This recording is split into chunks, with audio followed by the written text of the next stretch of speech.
ഈ വീഡിയോയിൽ വളരെ ഇമ്പോർട്ടൻ്റ് ആയിട്ടുള്ള കീ ഡെവലപ്മെൻറ്റുകളാണ്, പ്രത്യേകിച്ച് ഇന്ത്യയുമായിട്ട് ബന്ധപ്പെട്ട വാർത്തകളാണ്. ഇന്ത്യ രൗദ്രം 2 എന്ന് പറഞ്ഞ എയർ ടു സർഫസ് മിസൈൽ വിജയകരമായിട്ട് പരീക്ഷണം നടത്തിയിരിക്കുകയാണ്. അത് ശരിക്കും പറഞ്ഞാൽ പ്രിസിഷൻ സ്ട്രൈക്ക് നടത്താൻ വേണ്ടിയിട്ടുള്ള പരീക്ഷണമാണ് നടത്തിയത്. ഇതിൻ്റെ റേഞ്ച് 300 കിലോമീറ്ററാണ്, 5.5 മാക്സ് സ്പീഡാണ്. എയർ ടു സർഫസ് എന്ന് പറഞ്ഞാൽ മനസ്സിലായല്ലോ. എയർ ടു സർഫസ് എന്ന് പറയുമ്പോഴത്തേക്കും ഫൈറ്റർ ജെറ്റിൽ ഘടിപ്പിച്ചിട്ട് താഴോട്ട് ഗ്രൗണ്ടിലേക്ക് അറ്റാക്ക് നടത്താനുള്ള മിസൈലാണ്. ഇന്ത്യയുടെയും അമേരിക്കയുടെയും ഡിഫൻസ് കോപ്പറേഷൻ ശക്തിപ്പെടുത്തുന്നതിൻ്റെ ഭാഗമായിട്ട് 16 വർഷമായിട്ട് നിർത്തിവെച്ചിരുന്ന ഇന്ത്യയുടെ ജാവലിൻ മിസൈൽ പ്രോഗ്രാം, അമേരിക്കയുടെ നിന്ന് നമ്മൾ ജാവലിൻ മിസൈൽ, തോളത്ത് വെച്ച് അടിക്കുന്ന ജാവലിൻ മിസൈൽ ഉണ്ടല്ലോ, അത് വാങ്ങിക്കാൻ വേണ്ടിയിട്ട് നമ്മൾ ഓർഡർ ചെയ്തിട്ട് 16 വർഷമായി. 16 വർഷമായിട്ടും ഈ പ്രോജക്റ്റ് മുന്നോട്ട് പോകാത്തത് എന്തുകൊണ്ടാണെന്ന് പറഞ്ഞാൽ, ചില സമയങ്ങളിൽ ഡിപ്ലോമാറ്റിക് ഇഷ്യൂസ് ഉണ്ടാവും. ആ സമയത്ത് ഇന്ത്യ ഇത് നിർത്തിവെക്കും. ചില സാഹചര്യങ്ങളിൽ അമേരിക്ക ഇത് പോസ് ചെയ്യും.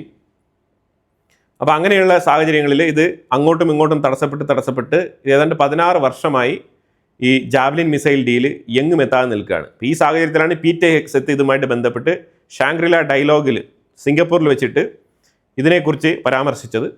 ഇപ്പോൾ ഇന്ത്യ ഈ വിഷയത്തിൽ കൃത്യമായിട്ടുള്ള തീരുമാനമെടുത്ത് അമേരിക്കയും ഇന്ത്യയും തമ്മിലുള്ള ഡിഫൻസ് കോപ്പറേഷൻ ഇൻഡോ പസഫിക്കുമായിട്ട് ബന്ധപ്പെട്ട് ശക്തിപ്പെടുത്താനും അതിനോടൊപ്പം ഇന്ത്യയുടെ ആൻറ്റി ആംഡ് കപ്പാസിറ്റി വർദ്ധിപ്പിക്കുന്നതിൻ്റെ ഭാഗമായിട്ട് ഈ മിസൈൽ പ്രോജക്റ്റ് രണ്ട് രാജ്യങ്ങളും കൂടി ചേർന്ന് മുന്നോട്ട് കൊണ്ടുപോകുന്നത് നല്ലതായിരിക്കുമെന്ന് ഉപദേശിച്ചിട്ടുണ്ട്.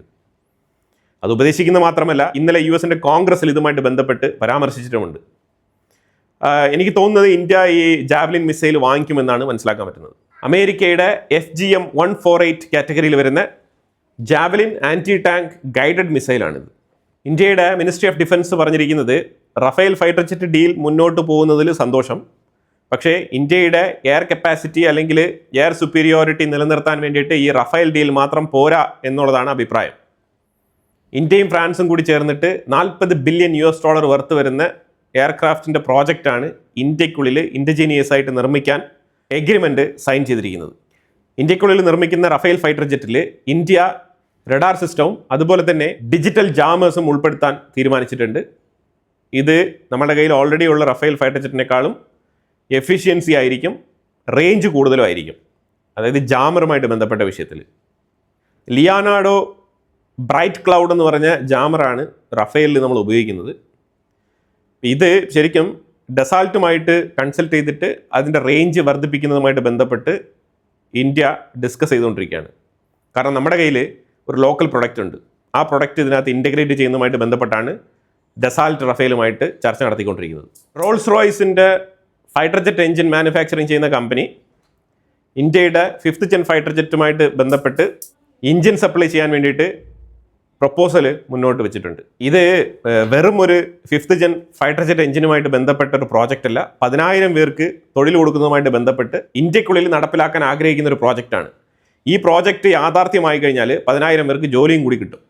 152 mm ആർട്ടിലറി ഷെൽസ് ഉൽപ്പാദിപ്പിക്കാൻ ഇന്ത്യക്കുള്ളിൽ ബാലു ഫോർജ് എന്ന് പറഞ്ഞ കമ്പനിക്ക് കോൺട്രാക്റ്റ് കിട്ടിയിട്ടുണ്ട്.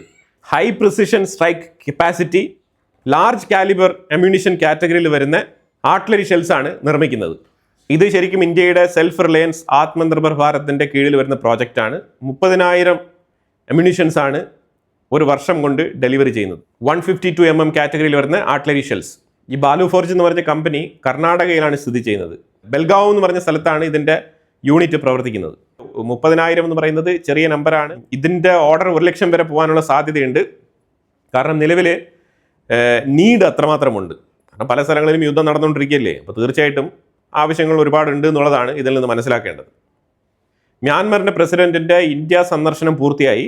പുള്ളിക്കാരൻ പിരിയുന്നതിന് മുമ്പ് പറഞ്ഞ സ്റ്റേറ്റ്മെൻ്റ് എന്ന് പറഞ്ഞാൽ, ഇന്ത്യ വിരുദ്ധരായിട്ടുള്ള ആൾക്കാരെ ഞങ്ങൾ മ്യാൻമറിൽ ഹോസ്റ്റ് ചെയ്യില്ല, ഇന്ത്യ വിരുദ്ധ പ്രവർത്തനവുമായിട്ട് മ്യാൻമറിൻ്റെ ഉള്ളിൽ ആരും ഉണ്ടാവില്ല എന്നുള്ളൊരു വാഗ്ദാനമാണ് ഇന്ത്യക്ക് നൽകിയിരിക്കുന്നത്.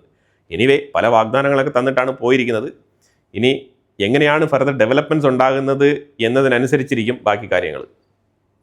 പ്രത്യേകിച്ച് ഇന്ത്യയുടെ എയിം എന്ന് പറഞ്ഞാൽ നോർത്ത് ഈസ്റ്റേൺ സ്റ്റേറ്റിൽ നിന്നും പ്രത്യേകിച്ച് അസാം ത്രൂ തായ്ലാൻഡ് വരെയുള്ള ആ ഹൈവേ റോഡ്, അതാണ് ഇന്ത്യ മെയിനായിട്ട് ലക്ഷ്യമിടുന്നത്. അതിനൊരു സെക്യൂരിറ്റി തന്ന് ആ പ്രോജക്റ്റ് കൃത്യമായിട്ട് നടപ്പിലാക്കാനുള്ള സഹകരണം, അതാണ് ഇന്ത്യ മെയിനായിട്ട് പ്രതീക്ഷിക്കുന്നത്.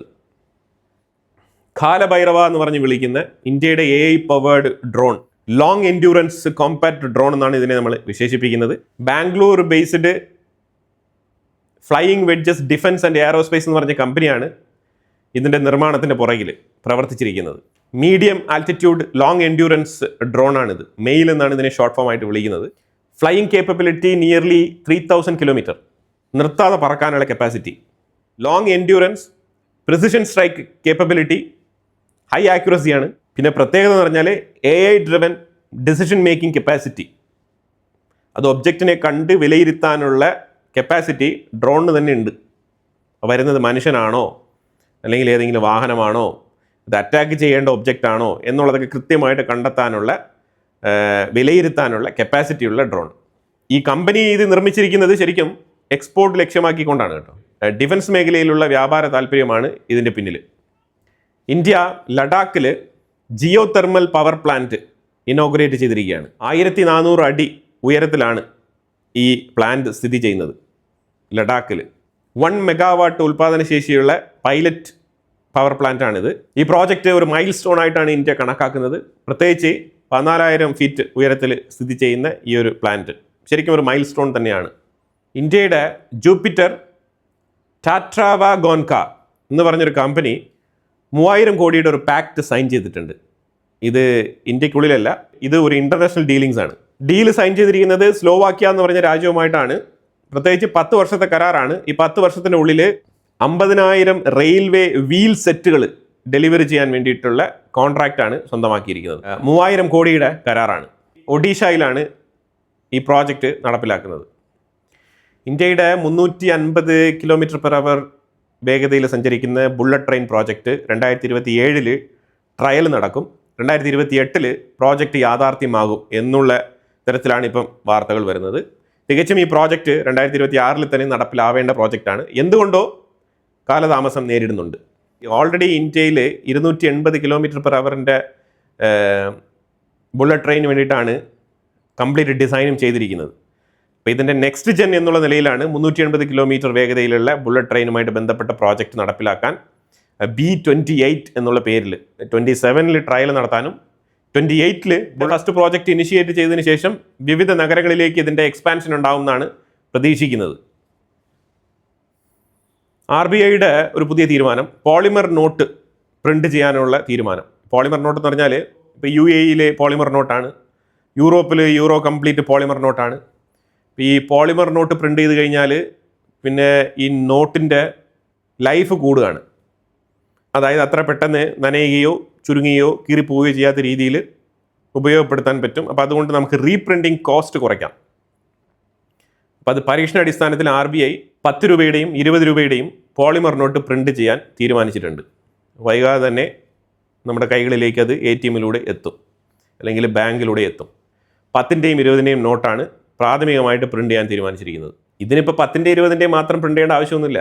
ഇതിപ്പം എല്ലാം പ്രിന്റ് ചെയ്ത് മാറ്റുന്നത് തന്നെയായിരിക്കും നല്ലത്. കാരണം പോളിമർ നോട്ട് എന്ന് പറയുമ്പോഴത്തേക്കും അത് ഓൾറെഡി പല രാജ്യങ്ങളിലും പ്രിന്റ് ചെയ്ത് ഉപയോഗത്തിലിരിക്കുന്ന ഒരു സംഗതിയാണല്ലോ. പിന്നെ അതിന് വേണ്ടിയിട്ട് പ്രത്യേകിച്ച് ഒരു പരീക്ഷണം നടത്തേണ്ട ആവശ്യമുണ്ടെന്ന് തോന്നുന്നില്ല. എനിക്ക് തോന്നുന്നത് സ്ലോലി ഇന്ത്യ കറൻസി എല്ലാം തന്നെ പോളിമർ പ്രിന്റിങ്ങിലേക്ക് മാറ്റും എന്നാണ് മനസ്സിലാക്കാൻ പറ്റുന്നത്.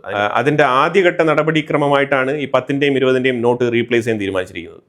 അതായത് ഉദ്ദേശിക്കുന്ന പറഞ്ഞാൽ ഇത് ആദ്യം പ്രിന്റ് ചെയ്ത് ഇറക്കുമ്പം നല്ല ചിലവുണ്ട്, പക്ഷേ ഇതിൻ്റെ റിക്കറൻറ്റ് എക്സ്പെൻസസ് ഉണ്ടല്ലോ. അതായത് ഈ നോട്ടുകൾ പെട്ടെന്ന് തന്നെ ചീത്തയാവുക, വീണ്ടും വീണ്ടും പ്രിന്റ് ചെയ്യുക, അപ്പോൾ ഇങ്ങനെയുള്ള റിക്കറൻറ്റ് എക്സ്പെൻസസ് ഇതിൽ കുറയ്ക്കാൻ കഴിയും.